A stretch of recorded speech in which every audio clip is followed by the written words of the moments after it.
But the big news yesterday, as we mentioned, was when we talked about it live, we saw the check marks, all the senators who actually showed up to vote, got it done. Private members bill passing, single game wagering in Canada. It has been a long time coming. We've seen what's been happening in the States. It was long overdue to come to Canada because, as you heard coming up, there was a huge gray market that Canadians were already utilizing. So this is going to bring some of this money back. But there's interesting, questions as to what this means, how it will be different from province to province, and how competitive the provinces are going to have to be if they maintain a monopoly with the rest of the competition in the market. So who better to talk about that with than Paul Burns, the president and CEO of the Canadian Gaming Association. Paul jumped on with us a little earlier before the program started to talk about the flagship decision yesterday and what this means going forward, some timelines. And, we started off by, first of all, finding out who was behind this push for the last 10 years from the Canadian Gaming Association to make this change happen. Here's Paul Burns. Paul, we've had many conversations over the past decade, but it seems like we're finally at the finish line. Congratulations and welcome back. Thank you, and happy to be back. And it is a great time. And yesterday was a good day. Who, from an industry side, who were the groups or whatnot that were pushing to this, that wanted to see this happen? And was there any pushback from other areas of the industry? And there was really no pushback anywhere in the industry, that's for sure. Everybody was pretty united in this front because from the provincial governments, who obviously have oversight over gaming within the various provinces across the country, our membership is made up of private sector operators and suppliers. So from the private casino companies that operate casinos in provinces in Alberta and BC and Ontario, Saskatchewan, or Nova Scotia, New Brunswick, to some of the major technology providers, slot machine manufacturers. We have law firms, we have sportsbook operators now, and payment providers in the online space. And so there's really, it's a wide, diverse group, but everybody recognized really what was behind this is that Canada has got some really unique attributes as a gaming industry. And that one, we are seen as world leaders when it comes to responsible gambling programs. We are seen as having a strong regulatory environment from coast to coast. And that's what everybody was behind this. It's like, we want a level playing field. We've had to deal with this gray market in Canada where everybody's been able to access the offshore online sites. So they've been able to feed their need for the product, but no benefit here, no regulation, none of the oversight that the industry that's here and based in Canada has had to adhere to. And then the economic benefits stayed here. And so everybody was united to be able to say, like, we need this for these reasons. And those reasons, really, it's trying to bring the strength of the Canadian regulated marketplace and our oversight and our controls to this, and then realize the economic benefits. Yeah, for Canadian. No doubt. And I mean, we've seen it. I mean, I've seen the numbers that you guys have been put out from the CGA, that the amount of money that's gambled illegally, the money that's gambled in the gray area, and then the small percentage that was done legally through the Canadian options right now, which, to be honest, were a joke because they were completely punitive to the player, forcing you into parlays. And that really was the crux of single game wagering. Let's get to the most important thing, I think, for our listeners. What does this mean for the Canadian consumer, the player? What are the benefits from them? And Paul, I guess the second part of that is, how will things be different for me as someone that likes to bet on the NFL as a Manitoban than someone that might be in, say, Ontario or British Columbia? Well, you are going to see differences from coast to coast because of the provincial oversight, and everybody's got a slightly different approach to gaming. So I'll start with Ontario, which is going to be the most competitive marketplace that we see, and that's really because Ontario's moving to regulate online gaming, and so what they're trying to do is that we're going to deal with this gray market once and for all. We're going to create the regulatory environment. We're going to invite everybody in. It's an open licensing system, and one of the things we're going to see is that anybody who wants to come and be licensed can come and be licensed. And so it's going to create a very competitive marketplace. You're going to see all of the big names in sportsbook come to Ontario because of the structure they're doing. Obviously, it's the largest province in the country. It's the fifth largest market in North America. It's almost 15 million people, so it's a significant market. They're able to do that. That's going to be the key. Other provinces, it's going to be different, and that's the challenge going forward. And that's because there's a customer expectation, and then there's the provincial gaming business and framework and things that they're doing. Are they going to bring in let the private sector operators come in? Um, Alberta has indicated they put out a request for information. Alberta Gaming willing to look at retail sports books with a mobile option, and the retail sports would be located in casinos in that province because the casinos are private operated. Yes, they have a provincial platform. BC has playnow.com that they've been doing. They've saying we like our platform. We're going to start with that. Whether they stay there, I don't know. Manitoba's the same. If you talk to Manitoba Liquor and Lotteries folks, they're looking at obviously they have a platform to roll it out quickly through the Play Now platform. But what does it mean for the retail books? And there's some other pieces to this too that I think that sports is a volume business. It's not. It's profitability as a like sports. You mentioned the sports lottery products. Their margins are 30 to 40%. Uh, that's why customers didn't like it a whole lot I because was it just was about meant to say. they weren't winning their bets. So a traditional sports book would run on 5 to 7%. And so what you see, it's very different. It's a volume business. There's not a lot of money that creates a lot of economic activity, a lot of volume. But and then there's the other economic benefits that flow from some of this where you've seen in other jurisdictions. And I know talking to the CFL, they see an opportunity. These leagues sell their data because sportsbooks run on data and information. So they're able to license their data. They're able to create marketing partnerships from in stadium to other forms. They have their broadcasters who are going to the TSN and Sportsnet folks in this country have been watching and actively lobbying on Ottawa on behalf for this as well. Have said, yeah, we want in. We got to figure out how we're going to play in this, in what form and how and which way. They don't know yet. And I don't think there'll be sportsbook operators necessarily, but there are models in the world where sports broadcasters have open sports books. Fox Bet in the United States, Sky Bet in the UK. So there's options for everybody, and all of this activity is sort of it puts pressure on saying, well, you're going to create competition and robust, because the gray market is not going away in other any other place in Ontario at this point. So you either create the market within the regulated environment, or you're going to face what's continue to happen what's been happening, and that's the gray market wins. Yeah, and And I was just gonna say, I that mean, that level of competition from like, and I just think about people like Manitobans here.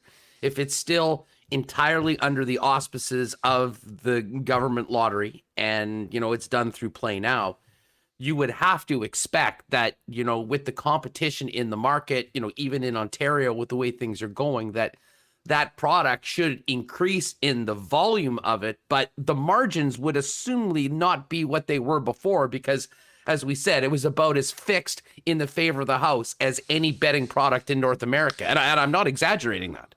no, that's you're right, and that's where and customers, they're going to go where their dollar goes further for them. They're going to look for that better product, and so if you can't offer in your jurisdiction, the ability to prevent people from. We don't do IP blocking in this country. We don't block only sites. We don't do any of that. So you got to come up with a good offering, or else your customers are going to be leaving, and you're not going to get a lot of that increased activity. You're not going to get that, and the sports franchises in your jurisdiction aren't going to get the marketing dollars and the benefits and the other pieces and the economic activity that rolls around this um, as well. And so there's some hard choices to be made. They have to evaluate their own choices because I think that's um, it's going to be a bit of a disruptor in the country. To my belief, sports is coming in this fashion because it's clearly it brings a different customer segment to a degree because there's lots of people who are just bet on sports. They don't even consider themselves gamblers for that reason. They're just huge sports fans that like to bet on the games they watch. And they look for that. They want the best opportunity to find that product. And then there's the amenity to a casino environment. which is a really important piece for the casino sector because it does help drive attendance. New Jersey, when they brought in sports betting, Atlantic City in the first full summer they had sports betting, they had a 16% increase in gaming revenue. They had a 12% increase in attendance, and 80% of the bets were still being placed online. But that 20% drew a whole lot more business to their buildings. Oh, the funniest thing about And that story that's is the best that, part. when it was legalized in New Jersey, I saw some numbers about just the traffic going over the bridge. And there was a strip mall at the foot of the bridge where guys would drive over and it was full the whole time. No one was getting out of their car, but they were just going there because that's what they had to do to get into New Jersey to place their bets. And of course, it's going to come to New York and they'll take care of that. You mentioned racing.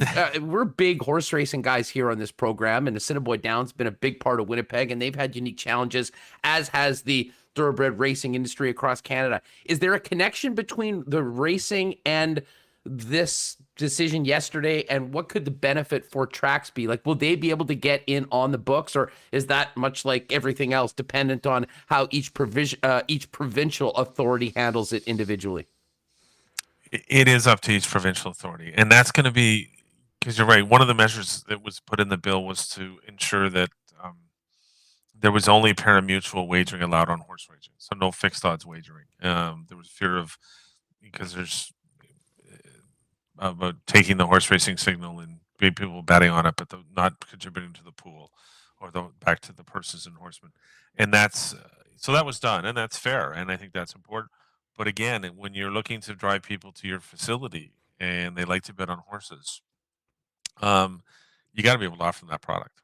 Um, and that's what I fully expect, and that's for jurisdictions to be able to look and say, where's the best place to make sure this product exists? Tracks are one of them for sure. My own opinion, and truly my own, is that the lottery retail environment at the convenience store kiosk is probably not the place for this product. Because you can give people so many more options through a mobile platform and a mobile device, and you understand when you do that, they can gamble anywhere, right? They can place their bets anywhere. But creating that strong app, that strong offer that way, um, but then creating those people want those experiences to gather for the big games, to watch the playoffs, to watch the Grey Cup, to watch the Super Bowl, the Kentucky Derby. Those are the events that sportsbooks also thrive on, and bringing people together and creating those moments, and that's important. Well, And that's what track wouldn't want on a even if Kentucky Derby simulcast and creating an event or doing something for the NHL playoffs, because the technology in sports is wagering, like live in-game wagering. Phenomenal product. I think anybody who on any platform who builds it gets hockey right and nails it's going to do really well in this country. Because that's it's a great game for that kind of in-game betting, and it's clearly that's popular, and so we got it's they have a lot. The province have a lot to consider. It's not. I don't believe it's as straight ahead as to say, yeah, we'll offer it and that'll be fine. Um, it's we for too long we've let the gray market in this country thrive. It's about $1 billion nationally that in profits are being earned out of Canada by the gray market. And I think province would probably like to have a little bit of their share of that at some point if they can start to move. And that's why Ontario is taking because they represent about half that, and that's why they're moving and saying no, we're going to regulate this. We're going to ask these operators to come in and enter a revenue share agreement with us on their products, and um, we'll create the regular marketplace everybody can play in and give our customers absolutely maximum choice. Paul Burns, the Canadian Gaming Association, is our guest. Paul, before we go, and this goes back to some other conversations we've had in years past, I have been of the belief, and I think I've seen it firsthand, especially with all the changes we've had here, that the engine of growth in the sports industry going forward is going to be from the gaming industry, it's going to be from fantasy sports, it's going to be from DFS, and we're already seeing that south of the border. I mean, you mentioned with some of the books, I mean, the Minnesota Wild games are now on the Bally's network. I mean, we're seeing a transition to Yes. to these sort of partnerships. The CFL is very important here in Winnipeg, and I think throughout the country, we know the challenges that they've had. I mean, I think more than any league, they're a perfect example of a league that can benefit greatly from this. Just from your opinion, from dealing with the leagues, but especially let's focus on something like the CFL. How can what happened yesterday and where the country is going with sports betting benefit, help, preserve, and grow the Canadian Football League? It's something that it can, and this is where I think the provincial governments need to sit down and listen to the teams in the leagues. Obviously, been an important fabric in our country. It's a great part of our sporting history, and it's a popular product. People really enjoy the CFL, and we they drive a lot of the revenue from in stadium selling tickets stuff. But clearly they've recognized that, and some of their teams have done partnerships with the offshore sports books in the past, and 365 and Bodog have been on their fields for fantasy sports and others. And but the ability to sell data, to create those marketing partnerships, is putting real dollars and a real new revenue stream into their hands at a time when they really need it. Having lost last season and all of the revenue that went with it, obviously, like the Bombers, which are a community-owned team, it's important because the contributions to the community go from these organizations, and I've talked to many of from Saskatchewan, from Alberta, the team leadership, and the league, and the contributions beyond the field, beyond the game, they make to the community is significant too. And all of that needs to give them the tools to be able to do that is really important. And it's not, and other, like the NHL has, the same as franchisees need to find out their own way to benefit from this. But I've talked to the Canadian Elite Basketball League. I've talked to Canadian Premier League. They too, they recognize that the ability to grow our game, putting us on different platforms, whether it's traditional broadcasts or streaming platforms, partnerships with data providers so that they can provide their official league data in a regulated and comprehensive way that allows the regulators to accept their data, to be able to have bets placed on their games. All that's really important for these leagues going forward, and um, it's not to say it's a complete part of their game, but it's a revenue stream that can make a difference. Because they're all, one of the things also they're very cognizant of is that it's still, they want to be families entertainment, right? There's still, it's not it's, people will bet on their games, and that's an important part. But they also know that coming to our games is really important for families and communities to participate in, and they're taking very good and steps to making sure that sports betting has a place, but it doesn't dominate. And I think that's some of the things we'll see. And that's what we're encouraging provincial gaming regulators to look at some of those things. Listen to the leagues. We want things that are appropriately to bet on. You don't bet on player injuries. You don't bet on anybody's misfortune or anything like that. Hmm. That you create, really responsive, and that's what the leagues want. Um, so their product, but it's a chance finally for them. It's their intellectual property. It's their product, and it's finally a chance for them to actually earn money off of something that's been happening for decades, that they've never benefited from.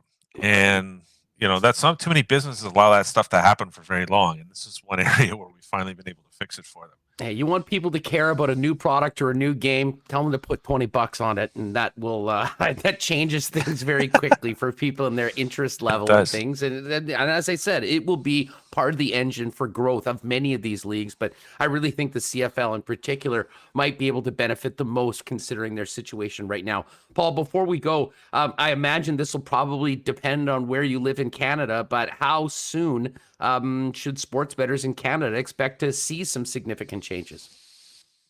I think you'll start to see things in a matter of weeks, Rarely. through the online platforms. I think the provincial gaming regulators everybody's been working on the regulatory environment and the regime that they want to put in place.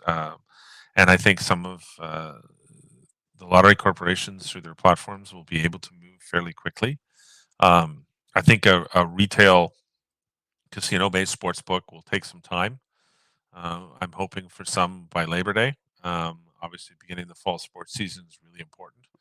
Um, I know a lot of the casino operators in the country are anxious to be able to build their events and other promotions around bringing people into the sports bar environment and their properties, and getting people to watch the game and have the ability to place bets. And so it's going to be a busy time for everybody now. It's as I've said to a few people in the last 24 hours, it's okay, time to get to work. You got lots to do because the customers are waiting, and that's what we want to see. I mean, that's what this hopefully will bring, a lot of customer choice and that variety and competition too is extremely helpful to make sure this market is um, delivers the benefits it should. Well, it's an exciting time, certainly for people that have already been playing. I think, for teams, entities, certainly everyone that has been supporting this bill, an exciting time. And man, we're going to get out of this pandemic, get back into some full buildings, and be able to play single game wagers. What a world we live in. Well, there is some progress happening around today. Paul, congratulations on everything. Thanks so much for doing this. And, we'll catch up in a few months and maybe see how things are going from your perspective as we see these changes take place from coast to coast in Canada when it comes to single game wagering. Hey, listen, thanks for having me. It was great to chat and catch up again, and nice we can actually talk about having this, not about when it's coming, but now that it's here, when we get to actually partake, and that's the good sign. Great things ahead. All right, that was great stuff with Paul Burns. We thank him for coming on today, and it was really interesting. I mean, these are some of the things that I wanted to ask Paul, get his take on it. A few people have been more involved in, the push to legalize single game sports betting, and great to see Braden Fleming say, "Man, this chat with Paul answered so many of my curious questions." Great interview. Thank you very much for that. By the way, folks, if you're with us right now on YouTube, do us a favor, hit that thumbs up button. The likes certainly help, and if you haven't already subscribed, hit that red subscribe button and join us on a daily basis here on Winnipeg Sports Talk Daily.